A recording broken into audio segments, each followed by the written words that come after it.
안녕하십니까. 하나님의 말씀이 나의 하루에 임재하는 시간 하나임입니다. 오늘 하루도 하나님의 말씀을 통해 우리의 목마름을 체험받는 시간 되길 기대합니다. 네, 오늘은 마태복음 15장입니다. 우리 다같이 성경을 펴서 천천히 함께 따라 읽도록 하겠습니다. 그때 바리새인과 서기관들이 예루살렘으로부터 예수께 나와 이르되 당신의 제자들이 어찌하여 장로들의 전통을 범하나이까? 떡 먹을 때에 손을 씻지 아니하나이다. 대답하여 이르시되 너희는 어찌하여 너희의 전통으로 하나님의 계명을 범하느냐? 하나님이 이르셨으되 내 부모를 공경하라 하시고 또 아버지나 어머니를 비방하는 자는 반드시 죽임을 당하리라 하셨거늘 너희는 이르되 누구든지 아버지에게나 어머니에게 말하기를 내가 드려 유익하게 할 것이 하나님께 드림이 되었다고 하기만 하면 그 부모를 공경할 것이 없다 하여 너희의 전통으로 하나님의 말씀을 폐하는도다. 외식하는 자들아, 이사야가 너희에 관하여 잘 예언하였도다. 일러스되 이 백성이 입술로는 나를 공경하되 마음은 내게서 멀도다.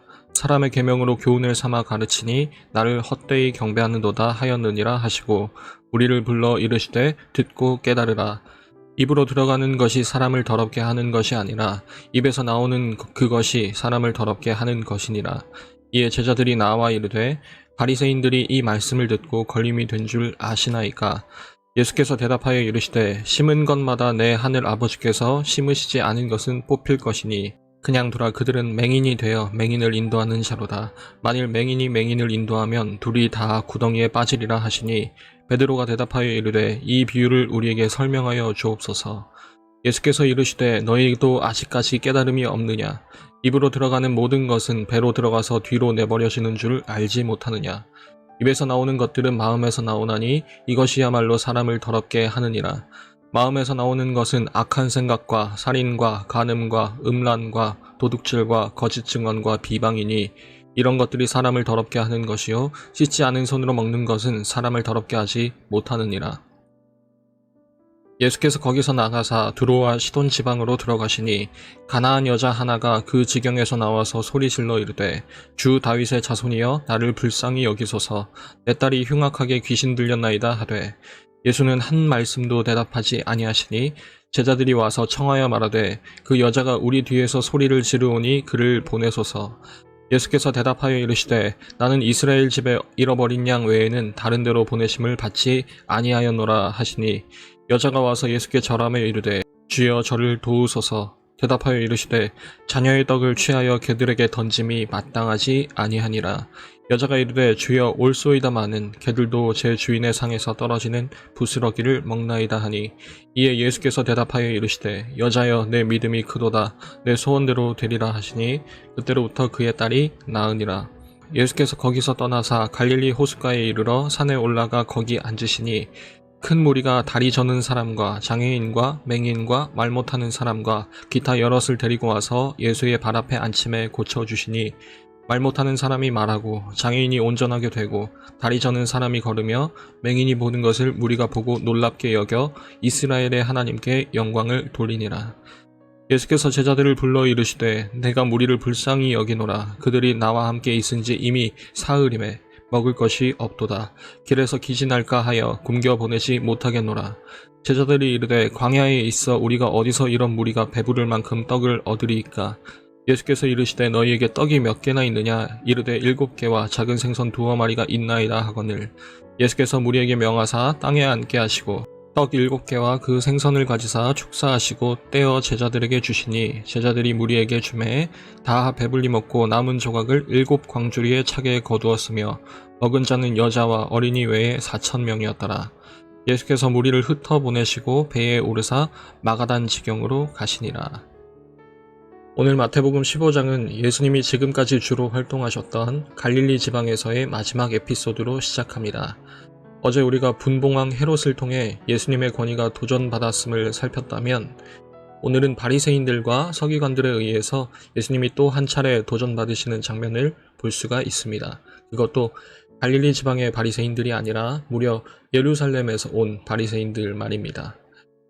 그들은 예수님의 제자들이 손을 씻지 않고 떡을 먹는 것에 대해서 지적했습니다. 그러면서 이렇게 말하죠. 어째서 당신의 제자들은 장로들의 전통을 어기는 겁니까? 여러분 잘 보시면 율법이나 하나님의 계명을 어겼다는 게 아니라 장로들의 전통을 어겼다는 겁니다. 즉 모세에게 하나님이 직접 주셨던 그 율법이 아니라 바리새인과 서기관들이 어떻게 하면 하나님의 뜻대로 더 잘 살 수 있을까 고민하면서 만들어낸 추가 규칙인 겁니다. 사실 예수님의 제자들도 그렇고 거기 있던 일반 백성들도 그렇고 어리둥절했을 겁니다. 율법상으로는 이 제자들이 딱히 잘못한 것이 없었거든요. 그런데 이 예루살렘 출신 바리새인들을 보면서 아마 사람들은 이렇게 생각하지 않았을까 싶습니다. 아, 역시 예루살렘 출신은 뭔가 달라도 다르구나. 역시 거기 사람들은 하나님의 뜻대로 살려고 저렇게 더 엄격하게 사는구나. 서기관과 바리새인들 역시도 어쩌면 이런 반응을 기대했는지도 모르겠습니다.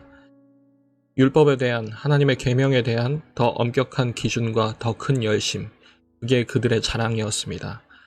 하나님 사랑과 이웃 사랑이라는 율법 정신은 온데간데 없고 그들이 더 큰 열심과 더 엄격한 삶을 추구하는 목적은 자기 자랑을 위한 것이었던 거죠.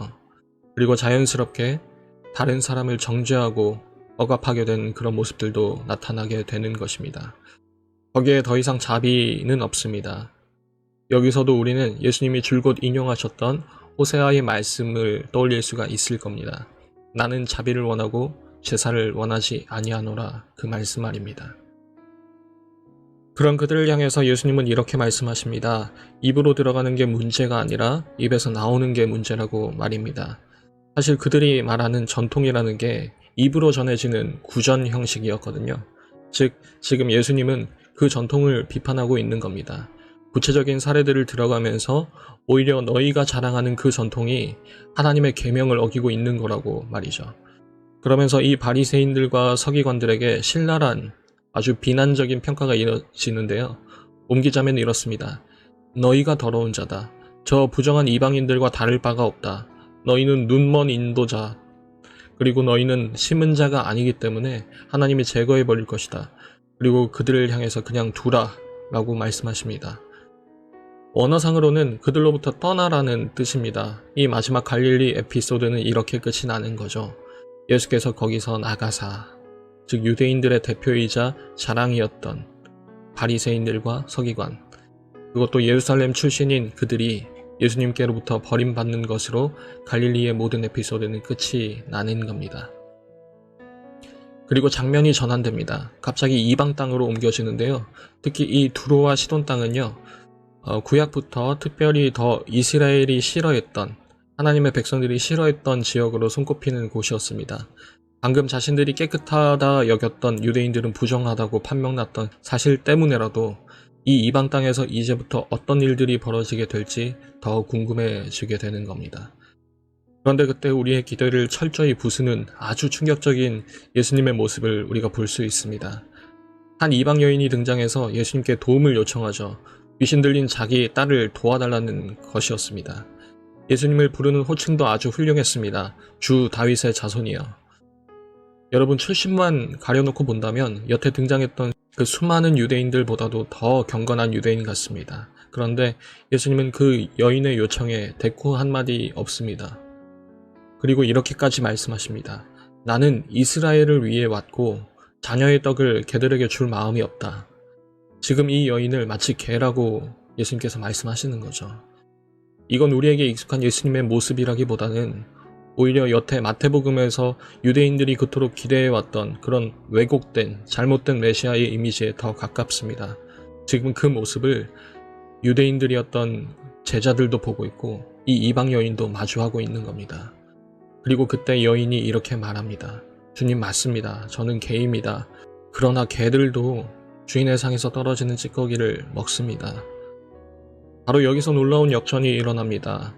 한없이 불편하기만 했던 얘기가 비로소 반전이 일어나기 시작합니다. 한없이 높아지고자 했던 헤롯 왕과 예루살렘 출신 바리새인들로 대표되는 그 유대인들은 예수님께로부터 버림받게 되었는데 한없이 낮은 이방인, 그것도 여인이었던 그 사람에게는 믿음이 크다라고 말씀하셨습니다. 제자들에게도 믿음이 작은 자들아 라고 밖에 하시지 않았는데 말이죠. 여러분, 이 여인을 기점으로 이방 땅에서 예수님을 영접하기 시작했습니다. 이사야 35장에 나왔던 그 메시아의 모습을 보이면서 예수님께서 많은 이방인들을 고쳐주셨고, 이방인들은 그에 대해서 이렇게 반응합니다. 이스라엘의 하나님께 영광을 돌렸다고 그렇게 마태는 기록하고 있습니다. 우리는 갈릴리에서도 숱한 기적이 있었지만 단 한 차례도 이런 반응이 없었던 걸 기억해야 합니다. 같은 기적을 베푸셨지만 오히려 그 유대인들이 오해할까봐 자신의 정체를 말하지 말라고 했던 그런 예수님의 모습을 기억해야만 합니다. 지금 구원의 날이 왔고 유대인들이 아니라 오히려 이 이방인들이 하나님의 백성에 더 합당한 반응을 보였다는 겁니다. 그리고 오늘 이야기는 실병이어 사건으로 마무리됩니다. 떡을 그토록 먹고 싶어 했지만 그럴 수 없었던 저 수로보니게 여인을 비롯한 이방인들에게 예수님이 떡을 베푸시는 겁니다. 그 생명을 베푸시는 겁니다. 그러면서 이 이야기는 우리에게 이런 클로징 멘트를 남기는 것 같습니다. 누가 진정한 하나님의 백성인가? 라고 말입니다. 누가 하나님의 백성인가에 대한 질문에 그건 우리가 마태복음을 통해 보아왔던 답을 한번 스스로 답해보았으면 좋겠습니다. 제자들, 지혜롭고 슬기로운 자가 아닌 어린아이 같은 자들, 부모가 없이는 옴짝달싹 할 수 없는 사람들, 자신의 능력으로 아무것도 할 수 없는 사람들, 그리고 하나님의 뜻대로 행하는 사람들, 하나님이 베푸시는 그 생명의 떡을 먹고자 하는 사람들, 믿는 자들, 한없이 낮은 자들의 역전, 여러분, 이 모든 게 우리의 삶의 이야기가 되길 다 함께 기도했으면 좋겠습니다. 매일 저녁 9시 하나님의 말씀이 나의 하루에 임재하는 시간, 오늘은 이것으로 마치도록 하겠습니다. 모두들 평안한 밤 되시기 바랍니다.